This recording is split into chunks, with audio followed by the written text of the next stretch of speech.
She laughed. Lighten up or go home. You're basically my charity case. At dinner with her rich friends, I said, okay, quietly paid the bill. Let her keep living rent-free in my house. Hours later, her key didn't fit the door, and she still hasn't figured out. I'm 33, union electrician, make about $85K a year. Not rich, but I work steady, own my house outright, and I'm proud of what I do. My girlfriend Holland is 28, works in marketing, makes decent money but nothing crazy. We've been together 8 months, living together for the last 3. Here's what I should have picked up on earlier. Holland grew up with money, trust fund money. Her parents bought her college, her first car, her apartment deposit, the whole safety net thing I never had. She's never worried about bills or wondered if she could afford something. At first, I thought it was cute how different our backgrounds were. She'd never met anyone who actually worked with their hands for a living. I'd never dated someone who could just decide to take a weekend trip to wine country without checking their bank account first. But over the past few months, I started noticing these little comments. Always framed as jokes, always when we were around her friends. Trent's so handy. Good thing, since he can't afford to hire anyone. At least I never have to worry about him leaving tools around expensive things. He's teaching me so much about budgeting. Apparently some people actually track their spending. Each time, I'd feel this punch in my stomach, but she'd laugh, and her friends would laugh. And I'd force myself to laugh too because I didn't want to be the sensitive boyfriend who couldn't take a joke. Last Saturday was her friend Madison's birthday party. Expensive restaurant, everyone dressed up, the whole thing. I wore my best shirt, tried to fit in with her crowd of marketing executives and trust fund kids. Everything was fine until the conversation turned to work stress. Everyone's complaining about their office jobs, their demanding clients, their impossible deadlines. Then Holland jumped in. Well, at least when Trent gets laid off, we'll know why. Those hands are only good for manual labor. The whole table laughed, 6 people looking at me like I was the entertainment. Like my job was some kind of punchline. I felt my face get hot, but I stayed calm. Holland, I need you to stop making jokes about my work. The table went quiet for about 2 seconds. Then Holland rolled her eyes. God, it's just a joke. You're being way too sensitive. Lighten up or go home. I looked at this woman I'd been sharing my bed and my house with, who'd just told me in front of her friends that I should leave if I didn't like being the punchline of her humor. Okay, I said quietly. I put my napkin on the table, stood up, and walked out. Holland didn't follow me, didn't text that night, didn't call Sunday. Monday evening, she came home like nothing had happened. You missed a fun night after you left, she said, like I'd just stepped out early instead of being humiliated out of my chair. That's when something clicked for me. This wasn't about one bad joke or one rough evening. This was about someone who saw my work, something I'm genuinely proud of, as material for her entertainment. I told her we needed to talk about Saturday night. There's nothing to talk about, she said. You overreacted to some harmless teasing. My friends think you're too serious. Your friends think I'm beneath you. That's ridiculous. Then why is my job always the punchline? She couldn't answer that. Or wouldn't. We've been walking on eggshells for 3 days now. She keeps making comments about me being moody and holding grudges. I keep thinking about that moment at dinner when she chose her friend's laughter over my dignity. I'm starting to realize that someone who truly respects you doesn't need an audience to tear you down, even as a joke. Edit. For those asking why I stayed so long, the comments started small and grew gradually. It's easier to ignore a pattern when you're in the middle of it. Edit 2. Yes, she lives in my house. Has been for 3 months now. Rent-free. Update 1. So I finally figured out that some people will never respect you no matter how much you tolerate. And honestly, it took Holland's reaction to my boundaries to see who she really is.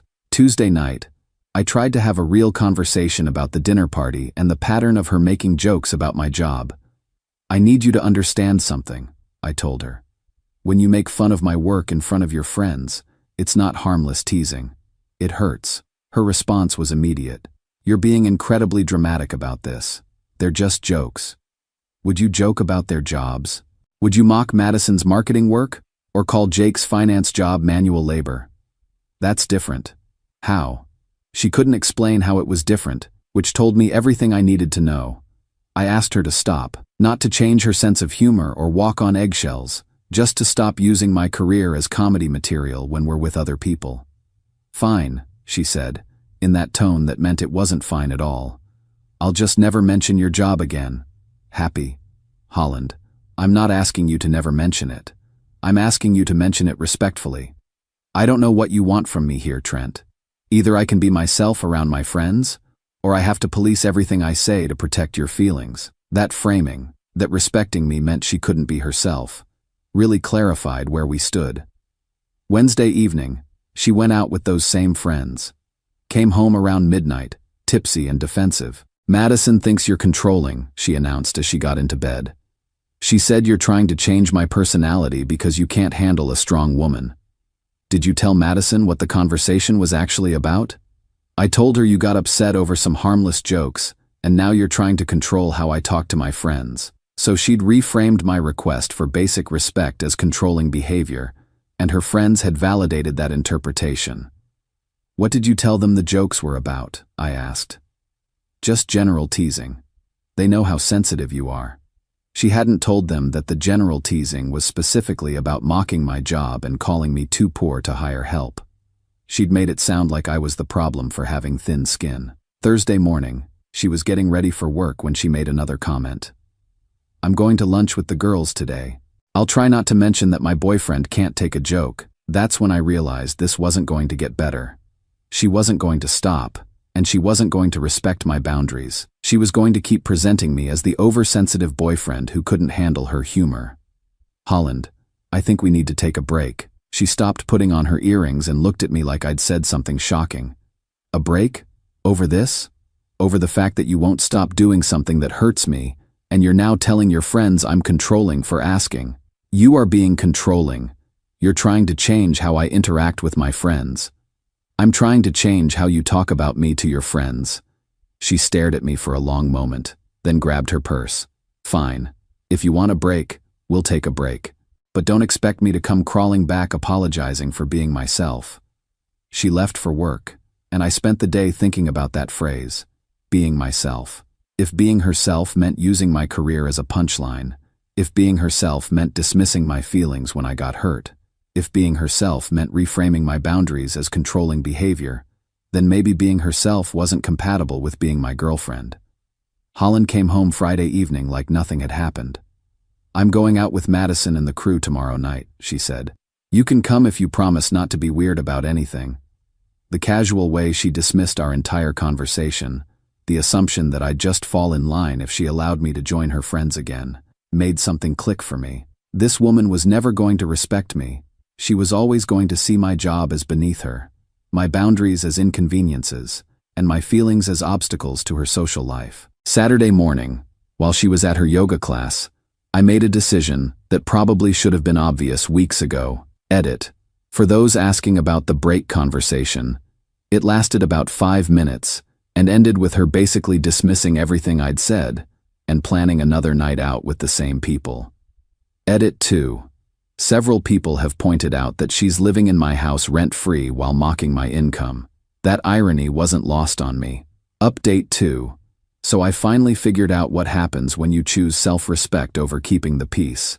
And honestly, Holland's reaction showed me exactly who she'd been all along. Saturday, while Holland was at yoga, I called my brother Cole to talk through what had been happening. Cole's also in the trades. He's a plumber, and he's dealt with similar attitudes from people who think blue-collar work is somehow lesser.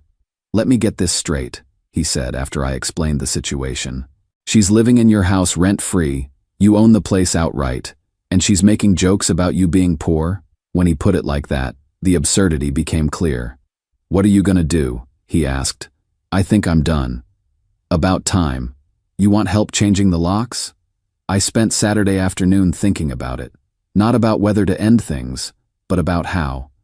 Holland had made it clear she wasn't going to respect my boundaries, wasn't going to stop using my job as comedy material, and wasn't going to take responsibility for how her jokes affected me. More than that, she'd shown me that she fundamentally didn't respect what I do for a living. And if someone doesn't respect how you earn your living, they don't respect you.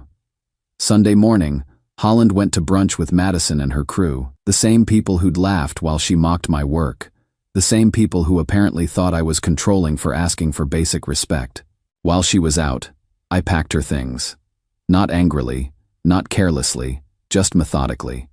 All her clothes, her toiletries, her books, her decorative pillows that had gradually taken over my living room. I put everything in boxes and bags, organized and ready to go.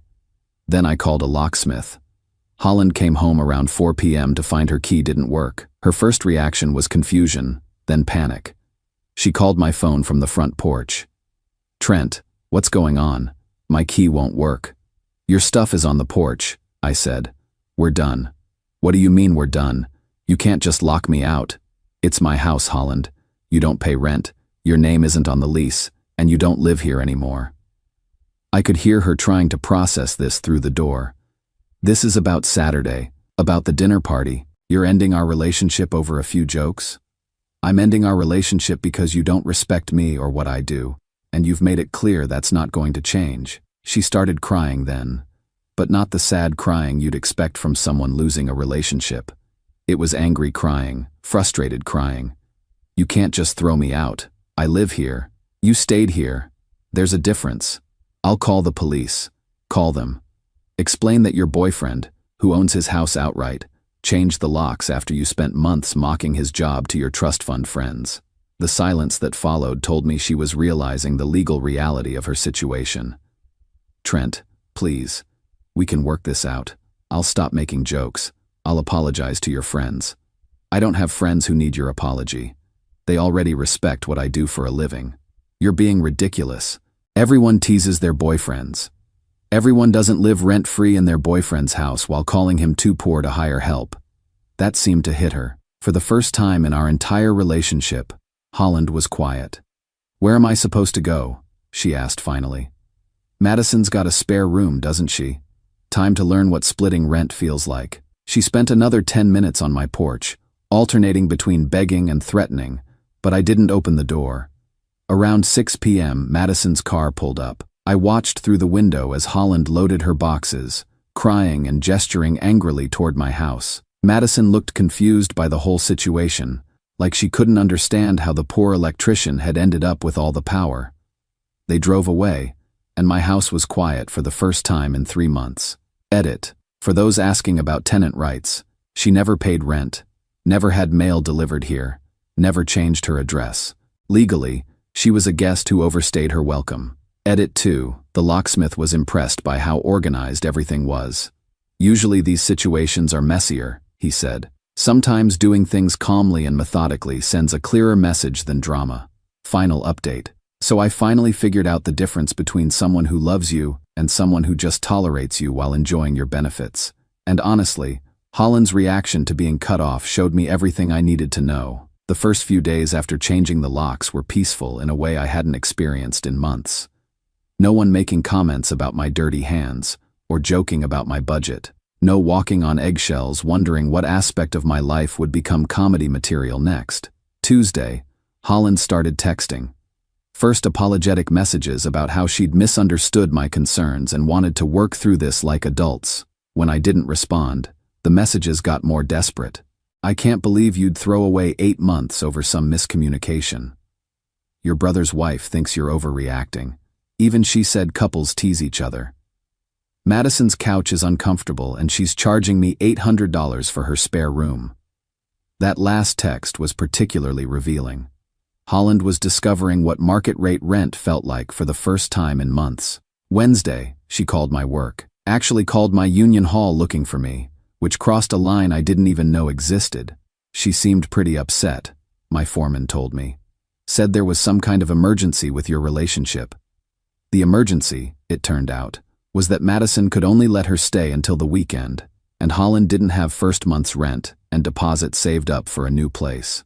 8 months living rent-free and she never saved any money, my brother Cole said when I told him. That tells you everything about how temporary she thought the arrangement was. Thursday evening, Holland showed up at my house with Madison in tow. I could see them through the window, Holland pointing and gesturing while Madison looked uncomfortable. I didn't answer the door. Friday, I got a text from a number I didn't recognize. Turns out it was Madison. Holland asked me to reach out. She's really sorry about the job comments and wants to make things right. Can you at least talk to her? I replied. She had the chance to make things right when I asked her to stop. She chose her friend's laughter over my dignity. That's not something you apologize your way out of, Madison texted back. She was just joking around. You know she didn't mean anything by it. If someone you've been living with for free makes jokes about your income being too low to afford help, how would you interpret that? Madison didn't respond. This weekend brought the most interesting development. Holland's friend Jake, one of the guys who'd laughed hardest at the dinner party, reached out directly. Hey man, Madison told us what happened. Holland's been staying with different people all week. She's pretty torn up about this. I'm sorry she's struggling to find housing, I replied. But that's not my problem anymore.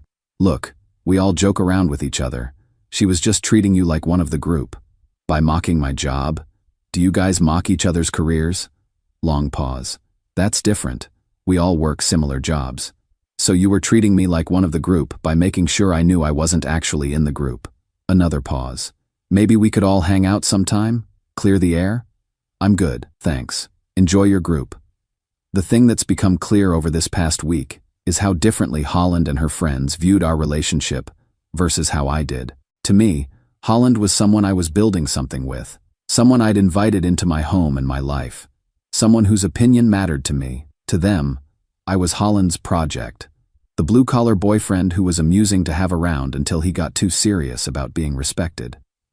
When Holland's friend group met me, they didn't see an electrician who owns his home at 33. They saw someone beneath their social circle who should be grateful for their attention.